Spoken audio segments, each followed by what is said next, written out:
What's going on, YouTube? It's your boy Varney, and normally I have something to call y'all. In Digimon, you're tamers. In Elestrals, you're casters. And in Gundam, you're pilots. But what do I call Grand Archive players? I don't remember, and I'm too lazy to go look. So let me know down in the comments below what I'm supposed to open these videos with. But that's right, today is a Grand Archive video. I know it's been a minute since a video was uploaded, period, to the channel, but I can say that I have finally gotten back into Grand Archive, and I have to say back into because I went to locals a year ago. I looked on Omnidex, and it was literally July that I went to my very first and what was my last locals at the Banish Zone in Wernersville, Pennsylvania. My only problem is it's like an hour away from me, so it's not really a drive that I want to make every week, especially because I do play Digimon as my primary game. But recently, I have fallen out of love with Digimon competitively, not for other reasons that maybe I'll make a Digimon video for, because this isn't for that.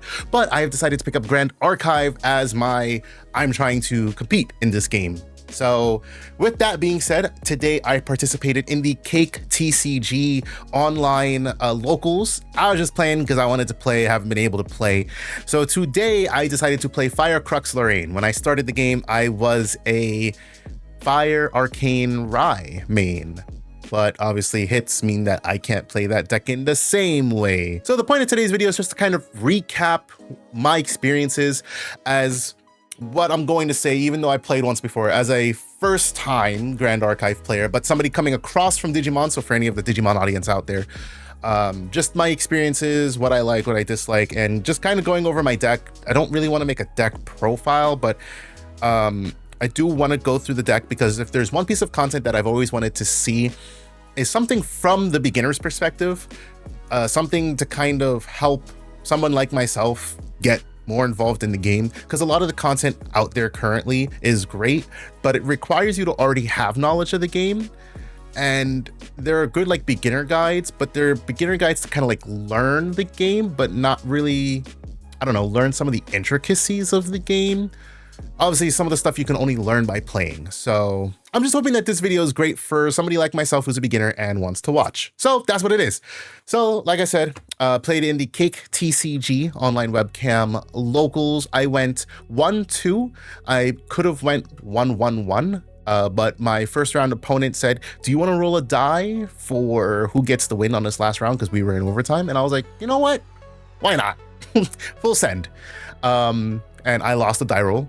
So yeah, I went 1-2, but in reality, it was a 1-1-1. My first round, I played against a fragmented, I don't know how to describe these decks, so if I'm wrong, y'all can let me know down in the comments what the decks are, but it was a fragmented fire Kongming deck.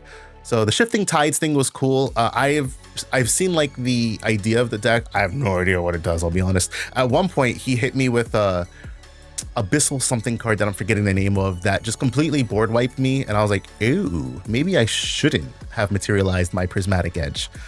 Game one was me learning. I mean, every game one was me learning essentially. So game one was me learning how like interactions and whatnot. I ended up losing because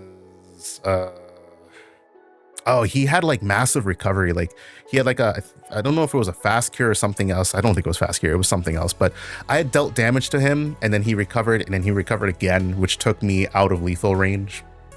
Game two, I was able to hit him with a big attack off the back of, I think, Rending Flame and a Prismatic. Yeah, I had Spirit Ascension into a Prismatic Edge, and then Rending Flames with a Hone Edge, something like that.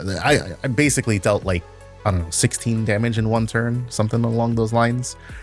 So that was good. It was fun. Definitely learned some intricacies of what to do, what not to do. One of my biggest things, especially with Grand Archive, because the deck building is so vast, is learning about play starters. In Digimon, it's very simple. You have level 3s, you have option cards, yada yada. But Grand Archive's a little bit more flexible because you don't have the same sort of resource system. You can kind of play everything you want whenever you want, but you're just limited by elements. Like you obviously can't play your Crux things until you have a Crux champion. So I was just trying to learn, like, what am I trying to do early game? What am I trying to do mid game? What am I trying to do late game? And I definitely learned a lot. So I'll go through that later as I'm going through the cards. It's going to be a long video, so I hope you guys enjoy. Round 2, I played against a Fire Xander aggro. She was just on level 1 Xander for the entire game and just hit me for massive amounts of damage. Game 1, I lost because shit. She hit me with some sort of, I can't remember what the exact combo was, but she played a knife. It was some knife, not Varochan. It was the other one that I can't remember. And then she played the Rending Flames. So I took a total of like 8 damage. And then I took 2 planted explosives for like, no, I took a planted explosive for 4 damage. I took some like Sable Remnants. Like it was just like a lot of like little itty bitty burst damage coming out of nowhere. That just like adds up over time. And I didn't have enough gas to deal with all the champions and then all the damage. And then I also didn't realize like I should have played better, because Clarent Reimagined would have prevented Vermilion Decree doing like 2 or 3 damage to me. Can't remember. It's 3 to 1 and 2 to the other. That was a big thing. If I had remembered like Clarent Reimagined, what I should have been doing was burning some of my durability counters to prevent some of that Vermilion Decree damage. But it is what it is. We went to game 2 that I won because I did massive damage. Again, the same sort of combo, Rending Flames into something with, I don't think it was Prismatic Edge this time. I think I was just at Lorraine level 3. I had like 3 swords and banishment, so I was like base 4 on Clarent Reimagined and was able to just swing for 7, like 14 to 16, something like that. That was basically every game that I won. It was literally off the backing of Rending Flames into on my level 3 into whatever. So generally when I lost, it was because I couldn't get into my level 3 fast enough. Or alternatively, which happened in my game 3, or my round 3, I should say, where I played against Sylvie, Wind Sylvie, so slimes, baby. I just couldn't get enough swords in banishment fast enough, so my attacks were just puny. I also like dungeon guided at the wrong times. I did a dungeon guide play, so I burned 2 cards from hand for nothing, especially because I had floating Memory Engrave. I should have just materialized something else, but my material deck also wasn't like highly optimized. I will say, before we like even do this deck, I net decked. I wasn't even trying. Like I would build if I had an idea, but ain't nothing wrong with net decking when you ain't know nothing. And there's nothing wrong with net decking either. I personally like to build my own decks, but because I don't know anything, I definitely just took someone's list. And specifically, I can tell you whose list I took. Jimmy Lee. I was watching the national streams. The entire reason I built the deck, to be honest, I was watching a national stream and I was like, Lorraine, I have that. And I was like looking at a lot of stuff. I was like, I have a lot of this. I can build this. I can play this. So that's how I ended up on Fire Crux Lorraine, especially because coming from Digimon, I like the idea of level 3 champions, like leveling up, get their big bad boss monster doing boss swings, or in this case, big bad waifu doing the big cleaving swings and such. And I was already comfortable with fire because Rai, I play a lot of the same cards from Rai. So that's how I ended up on that.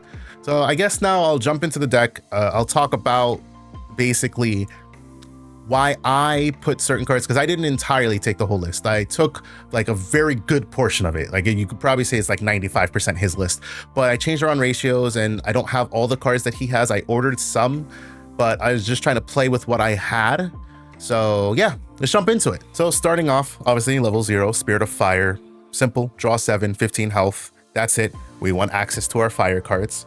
We are running the entire Lorraine line ending on Lorraine Crux Knight. So Lorraine level 1 is you get to materialize a memory cost 0 weapon card, which in this case, we are materializing our Sword of Seeking.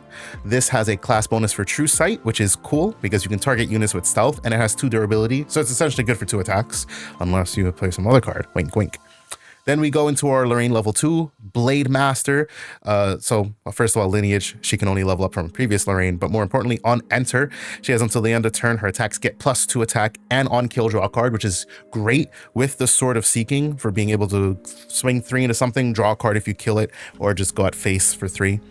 And then we end on Lorraine Crux Knight, who gets +1 attack for each Regalia weapon in your banishment. By the time she hits the field, you're probably going to have a total of, let's say like 4 cards in banishment. Sometimes it's only going to be 3 if you still have the Clarent Reimagined chilling on field. So you can be anywhere from +3 to +4, which is nice. So it means that your Clarent Reimagined is swinging for 4, or your Prismatic Edge, if this is burned, is swinging for 7. That's what I did the one time. It was a Prismatic Edge with a Rending Flames for 14. No, more. It was like 17 or 20 something. Can't remember. Something like that. But that's our champions. So we'll go over to swords. I'll go, obviously, Sword of Seeking. We also have the Drawn Blade. I never really materialized this. This is just the banish off of the Clarent Reimagined. It's on enter, draw a card. It's nice if I ever wanted to do that, but I don't. Because it is literally just there for Reimagine. Same thing with Clarent Sword of Peace. It's remove a durability counter to prevent 1 non-attack damage. Don't care about that. We're playing those because of Clarent Reimagined, which is a Proxia's Vault card, which I found to be really cool about Grand Archive.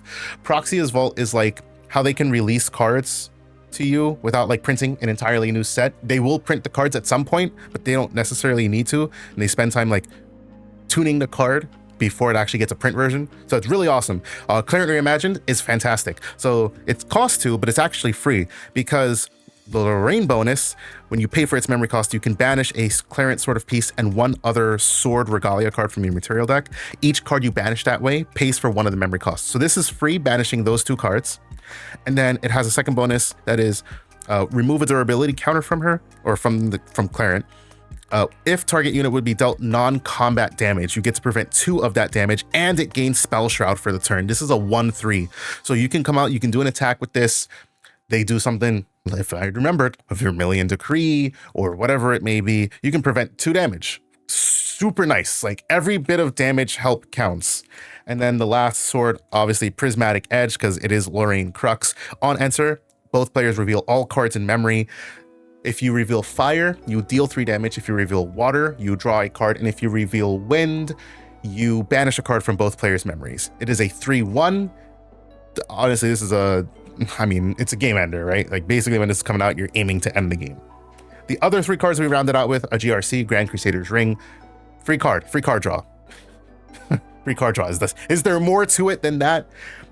These 2 are flex spots. I like Smoke Bombs a lot. This is target ally gains stealth until the end of the turn.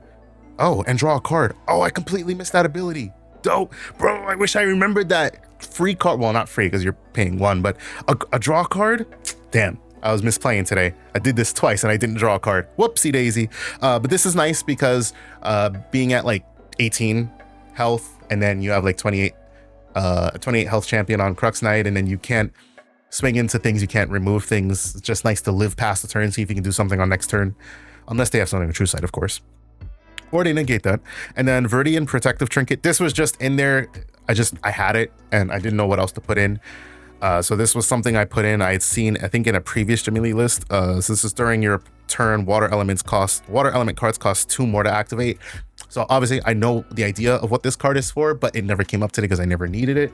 I definitely would have preferred either a Safeguard Amulet, which would have been fantastic, or a Nullifying Lantern. So I do have a Nullifying Lantern to put in, which treats all cards in cards in graveyards are norm element. That includes yours, which is a big thing to know. But in the mirror, this would have helped a lot. Or in the fire mirror, I should say. So definitely want a Nullifying Lantern, but Safeguard Amulet as well. So I'll probably put 1 in the sideboard, 1 in the main material, because I like the layout of this currently. Safeguard Amulet, I can't remember exactly how much damage it prevents, but it prevents some portion of damage. So really nice. That's why I want to play those.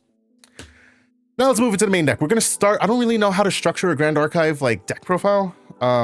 And again, I'm not really trying to do a deck profile because it's not like I did well with the deck. I'm just trying to explain it for those of you who are like me and just want to know more. So I'm just going to start with the allies. 3 Ghost of Pendragon. This is your Crux element card. We'll come back to this, but it's on enter, return a Regalia you control to owner's deck if you do draw 2 cards. So it's nice to get a refresh on your Prismatic Edge. Or it's nice to, you'd have to give it a durability counter somehow, or anything else that you have to rematerialize it and get it out there. It's also a 3/4, which is nice. I never played this today and never had a use for it. So I know it's not a bad card. I am not advanced enough in the game to know the intricacies of how this card is used just yet. I can tell you we have a total of 19 floating memory in this deck. If saying that means it's too much, let me know.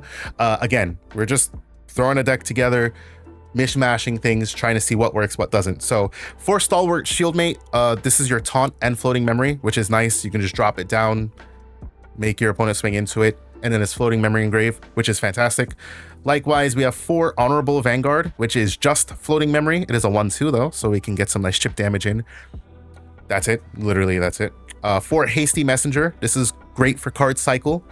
On attack, you may discard a card if you do draw 1. This is really great for on attack, discard Honorable Vanguard, draw cards, you get a fresh card in the hand, and you get to set up a floating memory in trash. If you guys don't know what floating memory is, I assume you do because you're watching Grand Archive, but in case you don't, I'm going to explain anyways. When you would pay for memory cost, essentially when you're paying for materialization cost, you can banish a card from your graveyard and you get to substitute one of that cost essentially. Blah, blah. Sorry. So that's Hasty Messenger. So it's really nice cycle, really nice chip damage. You're always getting something for playing that. We have 4 Flame Rune Swordsman. Jimmy Lee had bumped this down to 3 in his latest NAS list that I had seen, and I can understand why. It's a class bonus for floating memory, so it actually kind of sucks early game while you're just a Spirit of Fire, because class bonus only applies if you're a mage or warrior, which I was a Spirit of Fire, so it was doing nothing. But it is really nice for being a 2/2. Getting 2 damage in is way better than 1 damage. I would probably still play 3, but I can definitely understand why this was bumped down, especially for other cards. So that is that. Oh, one last ally, because it's the most important ally in the deck. Realistically speaking, it is Dungeon Guide. There's a reason this card is $20 a pop. It lets you level up your champion. Specifically, it lets you level up your champion for 2, which means you can go from 2 to 3, reducing the cost by 1, or as I saw Jimmy Lee do, you can do some real jumping shenanigans if you have so many cards in your hand, and you can go from 1 to 3 in 1 turn. You give up a lot of hand advantage, or influence as it's so called in Grand Archive, which is a combination of the cards that you have in hand and cards you have in your memory. But I mean, getting into a level 3 is nice. So that's what she does. This can be negated, you know, incapacitate. I did that today. That was really good for locking me down. The very first game in the first round against Kongming, he dropped the Dungeon Guide. I incapacitated the Dungeon Guide so he couldn't level up, because I knew like if he had done that, he would just kept recovering and I was just trying to kill him fast. So that's our allies. I think there's a total of 20. Definitely can go down to 19 because I can drop a Flame Rune Swordsman. Now, let's get into our actions. I don't have a count. Let's see, so we're running a total of, I think, 10 actions. So 2 Honed by Fire. This is really nice. I really adore this card. This is from Fracture Crown. I don't know why I'm explaining that as if I'm doing a deck profile, I'm sorry. This was really nice for buffing up either my Sword of Seeking, because Sword of Seeking only has 1 durability, so it means I could get more than one attack out, because sometimes the next turn I wouldn't want to materialize the Clarent Reimagined. I'd either want to go into level 2 Lorraine, or I would want to do a GRC or something. So Honed by Fire is really nice because it gives it +2 attack, which is great. So it means that your Sword of Seeking does 3, but also it gives it a durability counter, which basically it's a free attack. And if you combo this with the level 2 Lorraine, you can do 5 attack, which is nice. I could definitely see like 3 copies of this. I think I have 1 copy in my sideboard. Not that I necessarily need a copy in my sideboard, just because I was playing around with ratios. We have Cremation Ritual. So this is like this is like a play starter, so to say. The bigger play starter is this one, Creative Shock. So we'll go over Creative Shock first, because I realized I was playing this card wrong this whole time. I was so used to playing Rai. I was just doing the whole effect, but the class bonus is do damage, but it's a mage spell. So you can't do that 2 damage. So this is literally just a draw 2 trash 1 or a draw 1 filter. Get a floating memory in trash. Cremation Ritual is the same thing, but with the requisite of, instead of trashing a card, you must sacrifice an ally that you control. I think I misplayed against Sylvie. I put out a Flame Rune Swordsman. I swung for 2 memory, or for 2 damage, and then I Cremation Ritualed it. Realistically speaking, against Sylvie, I should have never done that. I should have just kept it on field and made him deal with it, rather than me do it myself. But this is where I learned that the class bonus was a detrimental thing in that instance, because I was still a Spirit of Flame. So lessons were learned, but you know, that's why we play the game, am I right? Now we get into our attacks and we run. Oh, actually, I have a couple more actions to go over. Oh, I have more actions that I didn't realize, more than 10. So we're running a total of, gosh, what is this, 25 actions? I don't know. We'll see. 3 Deflecting Edge in the main deck. Jimmy Lee runs this in his side deck. I run it in the main deck because I like preventing damage, especially because I always have a sword out, generally speaking. So this is just free, 3 free damage removed or 3 free damage prevented, I should say. So that's why I run 3. I run a 4th one in the sideboard.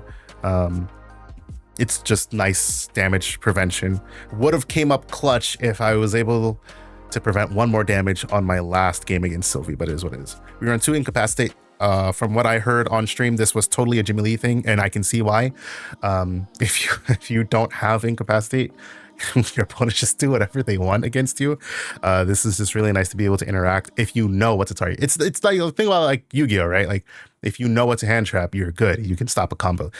Being able to incapacitate, negate target card activation, that is pretty nice. So I can definitely see why he runs just 2, because it does cost 4. Next up, we've got 4 Spirit Blade Ascension. So this is the Lorraine Big Bad. What I did with this, the combo that I did, not that it is the combo, but just, you know, we returned our Clarent Reimagined to deck. It was at 1 durability anyways, didn't matter. And then we brought out our Prismatic Edge, because this says choose a Sword Regalia card from your material deck or banishment and put it on the field. We were at level 3, so we brought out the Prismatic Edge, and then the Rending Flames, we were able to swing for big damage. So Spirit Blade Ascension is really nice, whether you burn through Prismatic Edge or you, I guess that's where, what's this called? Ghost of Pendragons come in.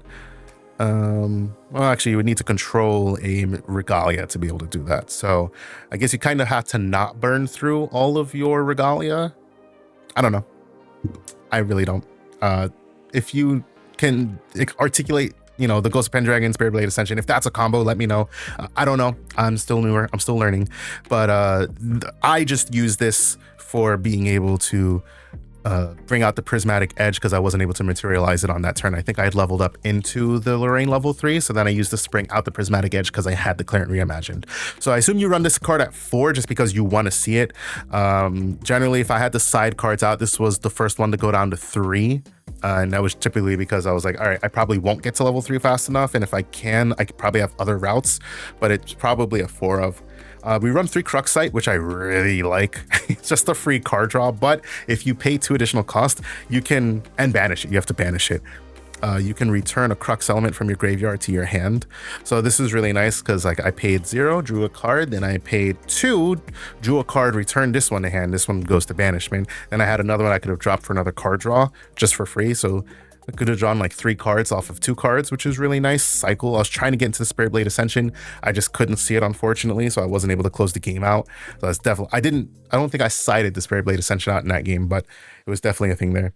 And then we run 2 Refracting Missile and 2 Refracting Missile and 2 Scatter Essence. This is quite literally, I would have never thought to run these cards straight up. But I totally understand why. Because of your Prismatic Edge. If you aren't able to, there it is. If you aren't able, like if for whatever reason, for example, against Sylvie, I sided out Scatter Essence because they were it was a wind element.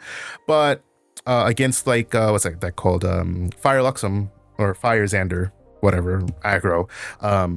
Water Wind gives me the extra abilities I need for Prismatic Edge, which is nice. Plus they have Floating Memory. So like if they're just dead cards in hand off a Hasty Messenger, you can just swing and discard 1, you get Floating Memory, which is still great. You'll never play these cards because you don't have a wind or water element card in your deck to try to play, but it is nice for being Floating Memory and for activating the extra effects off of Prismatic Edge. Last up, we have our attacks, and I probably got to these last because these are like the big bads of the deck, but 3 Savage Slash. So this is another one that has a class bonus of Floating Memory. I can see why it's at 3 because of that. It does 2 damage. So basically, you can use what I learned. You know, I'm a newer player. I'm learning. I keep reiterating that. I learned that you could use this card with the sword to be able to attack. Because I thought like you had to declare the attack with your champion and the sword, but no, you can play this card, attack with your champion, use the sword, and do 3 damage, which was fantastic. It also makes sense, obviously, but you know, I was doubting myself out here. So Savage Slash, because of the class bonus, I assume is why it's played at 3, and I would agree with that. I really didn't care for any more of that. Next up, we've got 2 Devastating Blow. This wasn't bad. I like it at 2. And it probably, if I wasn't trying to be like ignorant and try to just swing for like big amounts of damage, I'd probably take it out entirely, but I like it. This was in one of his earlier lists. I think he took it out in his later one, but I like this because it basically does 7 damage at level 3. You can play it earlier and it does 3 damage, but when you're at Lorraine Crux Knight, the 7 from this plus, let's say you're 3 to 4, let's say 3 from the Crux Knight bonus is already 10 on your Clarent Reimagined is making it 11 base. And then if you have enough to go for the Rending Flame, that's 22, which is insane. So I like it enough to stay at 2, but I wouldn't do more. Next up, before we get to the Rending Flames, 3 Flame Sweep. This is our board control. It's cleave, so it attacks all units a chosen opponent controls because there is a multiplayer in this game. This attack can't be intercepted, which is nice. It only does 1 attack, but because it is an attack, if you use it with your sword, that's 2. Prismatic Edge, I'm probably not doing it at that point, but it would be 5. If you're at Crux Knight, this can do a lot of damage. If you're at level 2, it gets +1. So with your reimagined, or sorry, with your level 2 Lorraine Blade Master, this is going to be able to swing for essentially 3, which is nice. I never had this when I needed it. I needed this really big against Sylvie because goddamn, those motherfucking slimes get so big. But I couldn't see it enough. And I was also misplaying. Lastly, we've got 3 Rending Flames, which this is going up to 4 for sure. This card is probably, I'm no professional Grand Archive player, but this card is cracked in this deck. On attack, class bonus, Warrior, you may banish 3 fire element cards from your grave. If you do, Rending Flames gets whenever this attack would deal damage, deal double that damage instead, which is just so insane. It makes your opponent say, damn, if I don't do something to mitigate this damage, this base 7 attack that I probably would normally take is going to do 14 damage instead. So this is going up to 4 so I can see it more. Yeah, that's literally all I have to say about it. That's our deck. I'll go through the side deck real quick. I did play the extra copy of Rending Flames. I don't think I ever really brought that in. I played a Honed by Fire, never brought it in. Spirit Blade Infusion, never brought it in. Blazing Lunge, never brought it in. I'm probably going to take it out. 3 Temperate Steel, because I didn't know, and it's okay. I can see why you would play it. I probably wouldn't. Deflecting Edge, which I brought in a lot. Savage Slash, just to have an extra attack to be a little bit more aggro. It was okay. And then the extra Flame Sweep so that, against the go wide decks, you're able to do something. I'm really not trying to make this like, oh, I went 1-1-1 at locals, here's my deck profile thing. I just wanted to share my experiences and get thoughts from you guys in the community, those of you who have been playing, improvements that I can make, both for the deck, considerations I should make. I got some good suggestions from my opponent. My second round opponent was the one who suggested Nullifying Lantern, and I thought of the Safeguard Amulet because of playing against her. So learning is great. I really enjoy the game. The game is a lot of fun. It is my type of like strategic, like there's so much more lines of play. It's not linear.